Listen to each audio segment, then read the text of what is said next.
Bismillahirrahmanirrahim. Assalamualaikum warahmatullahi wabarakatuh.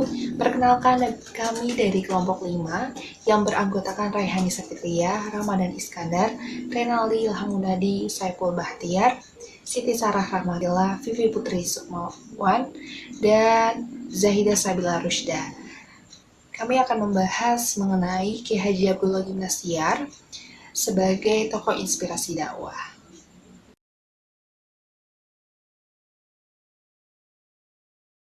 Haji Abdullah Gimnastiar.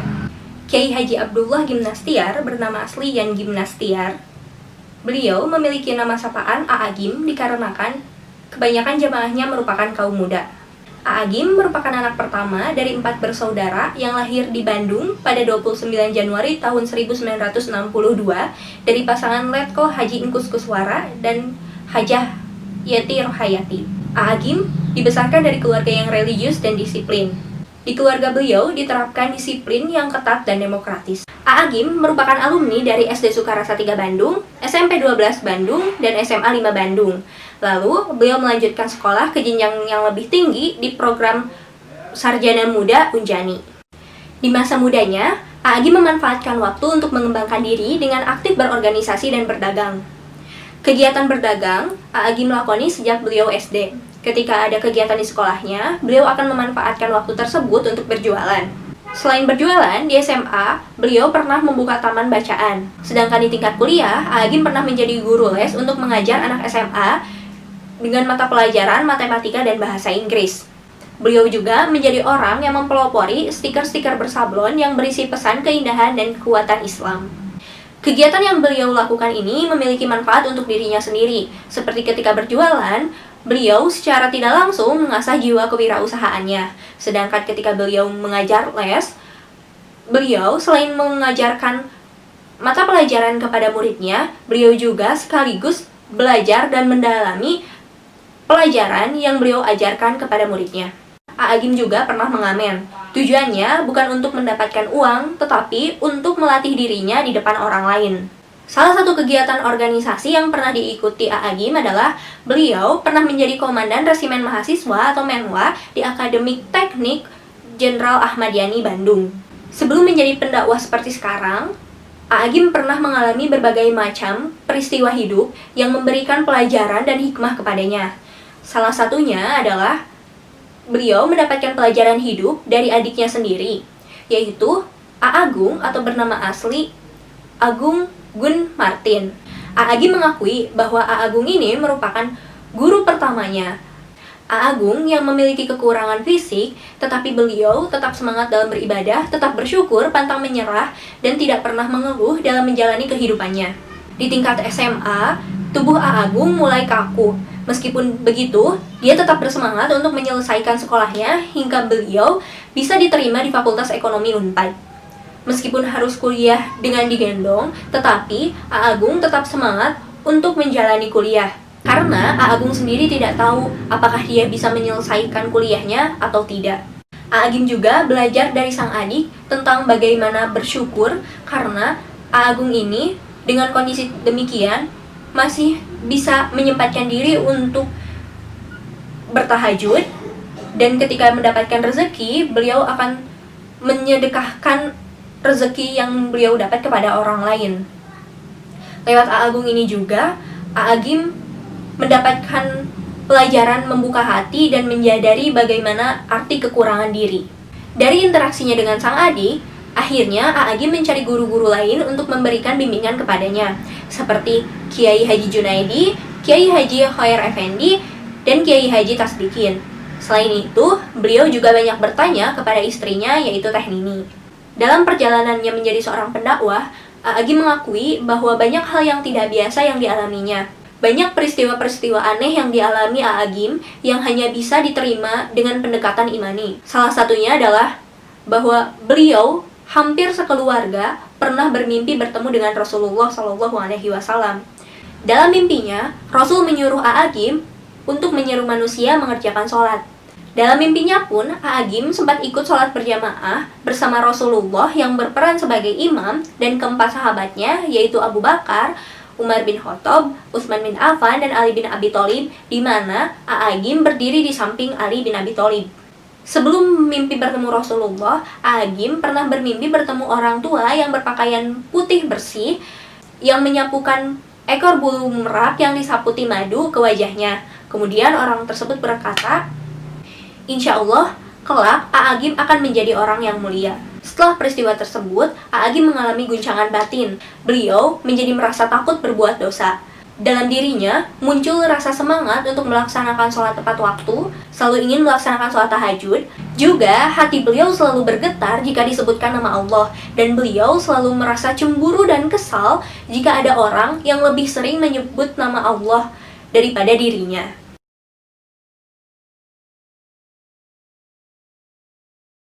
Penampilan seorang dai, baik itu dari segi busana yang dipakainya dan karakteristik fisik, ketampanan dan kecantikannya sangat berpengaruh terhadap kesuksesan sebuah dakwah.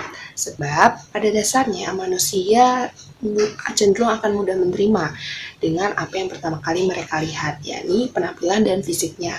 Oleh karena itu, pengaruh dari penampilan busana yang dipakai oleh dai dan juga fisik yang baik akan mudah diterima oleh mat'u dakwah, sehingga dakwah yang disampaikannya menjadi lebih efektif. Kiai Haji Abdullah Gim Nastiar memiliki ciri khas penampilan yang unik, sehingga ia mudah mendapatkan perhatian oleh para mat'unya. Nah, ciri khas penampilannya seperti apa sih? Yakni dengan lilitan sorban putih di kepalanya, kemudian ia sisakan lilitan sorban tersebut dan dibiarkan tergerai di sisi kanan. Dan busana yang dipakainya pun tampak sederhana namun elegan, yakni dengan koko lengan panjang yang terlihat kaku di bagian bahu. Nah, maka dari itu Agim terlihat berwibawa saat menyampaikan dakwahnya. Tak lupa ia juga menggunakan kacamata kotak yang seringkali dipakainya saat berdakwah. Nah, gaya tersebut merupakan self-branding ala Agim. Nah, self-branding inilah yang menjadi pembeda dari style kiai, ustadz, dan ulama lainnya di Indonesia. Karakteristik fisik seorang Agim tampak sangat baik walaupun ia sudah berumur 52 tahun. Ketapanannya pun tampak sangat baik juga ya. Nah, ia juga seringkali menyisipkan senyum tipisnya saat berdakwah. Hal ini dilakukannya agar mat'u mudah tertarik dan dakwah yang disampaikannya lebih efektif. Spesialnya dari Agim, ia memiliki sifat dan sikap keterbukaan dalam kesehariannya. Sifat dan sikap ini masuk ke dalam kriteria Rasuli Ikhbar al-Hal, yakni tempat curahan hati umat. Nah, keterbukaannya di sini dapat dimaknai bahwa ia menyerap pengalaman orang lain, kemudian difilter, dan kemudian ia sampaikan kepada jamaah. Keterbukaannya ini pula tampak terdengar dalam setiap pembicaraannya. Tak jarang saat berceramah, ia mengutip pendapat para ulama, tokoh agama, dan juga anggota masyarakat yang dikenal atau ditemuinya secara langsung. Nah, berarti secara nggak langsung Agim itu menghargai pendapat orang lain. Jadi nggak semena-mena Agim tuh mempertahankan pendapatnya sendiri.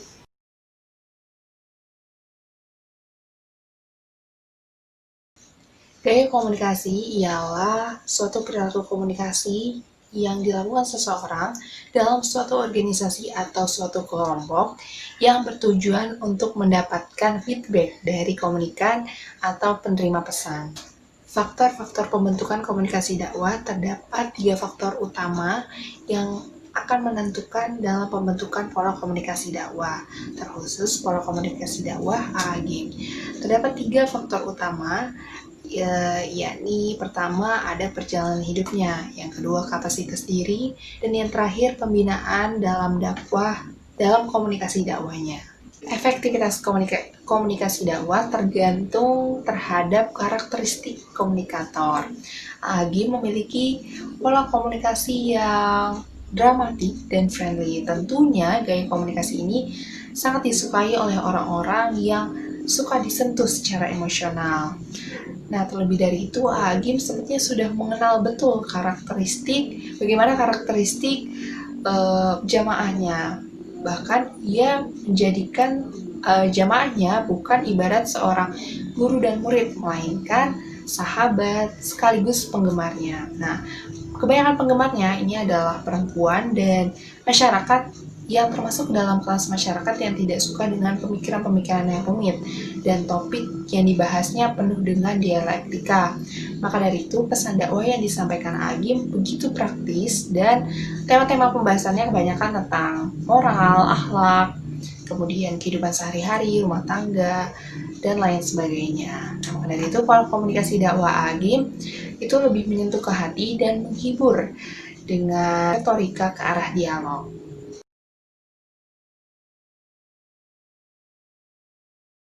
Assalamualaikum warahmatullahi wabarakatuh. Di sini saya akan membawakan materi tentang karya dan prestasi dakwah Kiai Haji Abdullah Gim Nastiar atau kita kenal Agim. Sejak dari kecil, jiwa wirausahawan Agim ini sudah mulai terbentuk. Beliau sudah ramai berjualan dan hasil dari berjualan ini beliau pakai untuk membiayai sekolahnya dan kuliahnya. Dan skill public speaking beliau sudah mulai beliau latih di saat beliau menjadi peserta debat di universitasnya. Lalu pada tahun 1980-an di bawah ajaran Kiai Haji Jujan Junaidi, beliau menekuni ilmu laduni, yaitu ilmu tanpa proses belajar. Dan tahun 1982 beliau menjadi komandan resimen mahasiswa atau menwa di Universitas Jenderal Ahmad Yani. Tahun 1987 beliau bersama teman-temannya yaitu KMIW atau keluarga mahasiswa Islam wirausahawan mendirikan atau berjualan aksesoris ATK dan semua yang berbau religius. Dan KMIW ini tahun 1990 mendirikan DT atau Darul Tauhid. Tahun 2002 beliau menerbitkan 15 usaha penerbitan dan 32 FCD dan buku. Lalu pada tahun 2004 beliau memiliki program sendiri di RCTI, yaitu tentang program politik dan berbau agama pada pemilu 2004. Dan tahun 2000 sampai sekarang DT ini semakin bertumbuh dengan pesat karena dibarengi dengan jamaah-jamaah yang ikhlas dan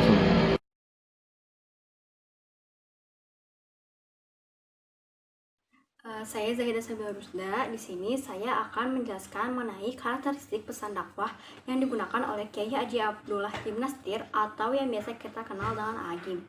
Sebelum jauh kita membahas mengenai analisis bagaimana karakteristik apa pesan dakwah apa yang digunakan oleh Agim, kita harus mengetahui dulu apa yang dimaksud dalam pesan dakwah. Pesan dakwah merupakan penyampaian ide atau gagasan atau informasi dari seorang dai kepada makmunya dengan tujuan untuk mengajak kepada keselamatan, yakni kepada jalan Allah dan menjauhi segala larangannya. Menyampaikan suatu pesan dakwah, seorang dai sudah sepatutnya mengetahui dulu landasan dari pesan dakwah tersebut. Dakwah yang disampaikan oleh seorang dai haruslah pertama berdasarkan Al-Quran, kedua Al-Hadis, ketiga berdasarkan kepada pendapat para sahabat Nabi, keempat berdasarkan pendapat para ulama, kelima kisah-kisah teladan terdahulu seperti nabi-nabi, sahabat Nabi, dan juga orang terdahulu. 6. Berdasarkan hasil dari penelitian ilmiah. Ketujuh, berita peristiwa. Kedelapan, karya sastra. Dan kesembilan adalah karya seni. Dalam menyampaikan pesan dakwah, selain dari sumber-sumber yang telah disebutkan tadi, seorang dai juga harus menyampaikan pesan dakwah secara universal. Mengapa universal? Karena pesan-pesan dakwah yang disampaikan seorang dai adalah mengenai ajaran-ajaran Islam, dan Islam sendiri juga sudah bersifat universal. Al-Aziz dalam bukunya yaitu Ilmu Dakwah telah menjabarkan ada tujuh ciri dari pesan dakwah. 4 diantaranya yaitu pertama orisinalitas, kedua seimbang, ketiga rasionalitas, dan keempat membawa kemaslahatan. Yang dimaksud orisinal di sini yaitu bahwa pesan dakwah yang dibawa oleh seorang dai harus berdasarkan Al-Quran dan Hadis, di mana Al-Quran dan Hadis merupakan dasar yang paling utama dari ajaran Islam. Seimbang di sini merupakan profesionalitas dalam menilai sesuatu yang dimana tidak berat sebelah, tidak terlalu pro dan tidak terlalu kontra. Rasional yang dimaksud di sini merupakan pesan dakwah yang disampaikan oleh dai itu bisa dibuktikan oleh ilmu pengetahuan dan kemajuan zaman, sehingga pesan dakwah yang disampaikan oleh dai itu mudah dipahami dan diterapkan oleh mad'u. Membawa kemaslahatan di sini yang dimaksud ialah pesan dakwah yang disampaikan oleh dai sudah sepatutnya membawa kebaikan untuk semua orang. Kemudian kita masuk kepada tahapan analisis pesan dakwah yang disampaikan oleh Agim. Seperti yang telah kita ketahui, Agim dari dulu hingga sekarang berdakwah dalam berbagai media, mulai dari media tradisional atau langsung seperti ceramah atau pidato di tempat umum, hingga melalui internet atau jejaring sosial seperti YouTube, televisi, dan sosial media lainnya. Seperti lewat indahnya kebersamaan di SCTV, pesan dakwah yang disampaikan oleh Agim menitik beratkan kepada masalah-masalah moral dan mengembalikan masalah-masalah nilai sosial yang ada di Indonesia ini kepada Al-Quran. Melalui video-video YouTube-nya yang ada di channel Agim Official pun memiliki karakteristik yang berbeda-beda. Dalam video kitab kajian Al-Hikam yang ada di Agim Official dengan judul Berzikir kepada Allah, Agim dalam menyampaikan pesan dakwahnya memiliki karakteristik dari pendekatan akidah, akhlak, dan juga syariat. Akidah di sini berhubungan dengan keimanan untuk senantiasa berzikir kepada Allah. Kemudian syariat di sini yaitu ditunjukkan dengan melarang mad'unya untuk menerima sesuatu dari hasil mencuri. Akhlak dalam video ini Agim menunjukkannya melalui etika untuk berterima kasih kepada Allah atas apa-apa yang telah diberikan Allah kepada kita. Terus ada etika juga untuk menghormati orang tua dan guru, dan juga etika untuk tidak boleh menghina penciptaan Allah. Video lainnya di Agim Official dengan judul Allah menutupi dosa kita, Agim juga menggunakan karakteristik pesan dakwah persuasif, di mana dalam video ini dibuktikan dengan Agim mengajak mad'unya untuk senantiasa mendekatkan diri kepada Allah dan bersikap jika kita dipuji oleh orang lain, itu semua merupakan bukti bahwa Allah telah menutupi aib kita. Secara garis besar, pesan-pesan yang telah disampaikan oleh Agim baik melalui media tradisional yaitu secara langsung ataupun internet, yaitu melalui YouTube channelnya yaitu Agim Official. Jika kita analisis, telah merujuk kepada 4 tujuan dari pesan dakwah yang telah disampaikan oleh Ali Aziz dalam bukunya. Hal ini dibuktikan dengan Agim menggunakan Al-Quran dan Hadis untuk menguatkan fenomena-fenomena yang beliau angkat dalam ceramahnya. Dan hal ini membuktikan bahwa adanya keorisinalitas dalam karakteristik pesan dakwah yang disampaikan oleh Agim. Dan yang terakhir, pastinya semua pesan-pesan dakwah yang disampaikan oleh Agim dengan tujuan untuk keselamatan semua orang dan kemaslahatan semua orang. Kemudian, rasional dan seimbang hal ini terlihat dari yang notabene tema yang diangkat oleh Agim menggunakan tema yang mudah dipahami dan diterapkan oleh mad'u tanpa berpihak kepada siapapun.